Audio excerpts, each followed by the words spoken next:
Hi എല്ലാവർക്കും നമസ്കാരം. പുതിയൊരു വീഡിയോയിലേക്ക് എല്ലാ കൂട്ടുകാർക്കും വീണ്ടും സ്വാഗതം. അപ്പോൾ ഇന്ന് ഞാൻ വന്നിട്ടുള്ളൊരു കുഞ്ഞ് ക്ലീനിങ് ടിപ്പായിട്ടാണ് കേട്ടോ. അപ്പോൾ നമ്മുടെ അടുക്കളയിൽ സിങ്ക് എപ്പോഴും നല്ല വൃത്തിയായിരിക്കാനായിട്ട് നമുക്ക് ചെയ്യാൻ പറ്റുന്ന ഒരു കുഞ്ഞ് ക്ലീനിങ് ആണ് കേട്ടോ കാണിക്കുന്നത്. അപ്പോൾ അതിനായിട്ട് നമുക്കൊരു പേസ്റ്റ് തയ്യാറാക്കി എടുക്കണം. അതിനുവേണ്ടി ഒരു പാത്രത്തിലേക്ക് കുറച്ച് ബേക്കിംഗ് സോഡയാണ് ഇട്ട് കൊടുക്കുന്നത്. അതിൻ്റെ കൂടെ തന്നെ ഞാൻ നമ്മുടെ പൊടിയുപ്പുണ്ട് അതുകൂടി ചേർത്ത് കൊടുക്കുന്നുണ്ട്.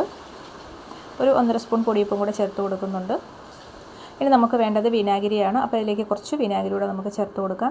പ്രത്യേകിച്ച് അളവൊന്നുമില്ല കേട്ടോ. നമുക്ക് എത്ര ക്ലീൻ ചെയ്യാൻ ആവശ്യമുണ്ടോ അതനുസരിച്ച് നമുക്കിതിൻ്റെയൊക്കെ അളവുകൾ കൂട്ടിയും കുറച്ചും ഒക്കെ എടുക്കാം കേട്ടോ. ഇനി നമുക്ക് വേണ്ടത് ഡിഷ് വാഷാണ്. നമ്മൾ പാത്രം കഴുകാൻ ഉപയോഗിക്കുന്ന ഏത് ഡിഷ് വാഷ് വേണമെങ്കിലും നമുക്ക് ഇതിലേക്ക് ചേർത്ത് കൊടുക്കാം കേട്ടോ. എന്നിട്ട് ഇതെല്ലാം കൂടി നമുക്ക് നന്നായിട്ടൊന്ന് മിക്സ് ചെയ്ത് കൊടുക്കാം.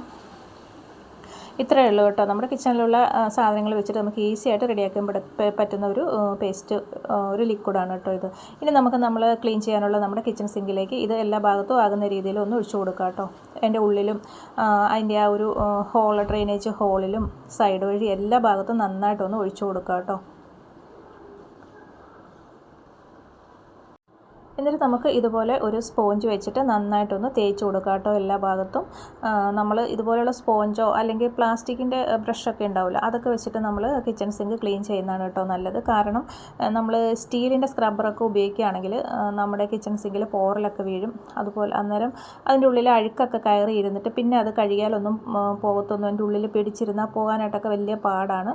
അപ്പോൾ അതുകൊണ്ട് നമ്മൾ കിച്ചൺ സിങ്കൊക്കെ പെട്ടെന്ന് കേടായി പോകാനും ചാൻസ് ഉണ്ട്. അപ്പോൾ അത് അങ്ങനെ ചീത്തയായി പോകാതിരിക്കാനായിട്ട് നമ്മൾ സ്ക്രബ്ബറൊന്നും ഉപയോഗിക്കുക, ഇതുപോലെ സ്പോഞ്ചോ പ്ലാസ്റ്റിക്കിൻ്റെ ബ്രഷോ ഒക്കെ ഉപയോഗിച്ച് നമ്മൾ തേക്കുന്നതാണ് കേട്ടോ നല്ലത്. ഇതുപോലെ എല്ലാ ഭാഗവും നന്നായിട്ടൊന്ന് തേച്ച് കൊടുക്കുക കേട്ടോ.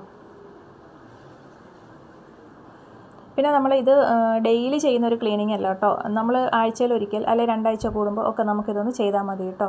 കാരണം നമ്മൾ ഡെയിലി എന്തായാലും നമ്മൾ ക്ലീനിങ് ഒക്കെ നമ്മൾ ചെയ്യുന്ന സമയത്ത് കിച്ചണിലെ ജോലിയെല്ലാം കഴിഞ്ഞിട്ട് എന്തായാലും നമ്മൾ കിച്ചൺ സിങ്ക് ക്ലീൻ ചെയ്യും.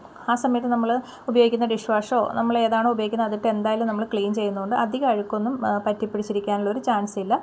അപ്പോൾ അതുകൊണ്ട് നമ്മൾ ആഴ്ചയിൽ ഒരിക്കൽ ചെയ്താൽ മതി, ഇല്ലെങ്കിൽ 2 ആഴ്ച കൂടുമ്പോഴും ഇതുപോലൊരു ഡീപ്പ് ക്ലീൻ ചെയ്താൽ മതി കേട്ടോ.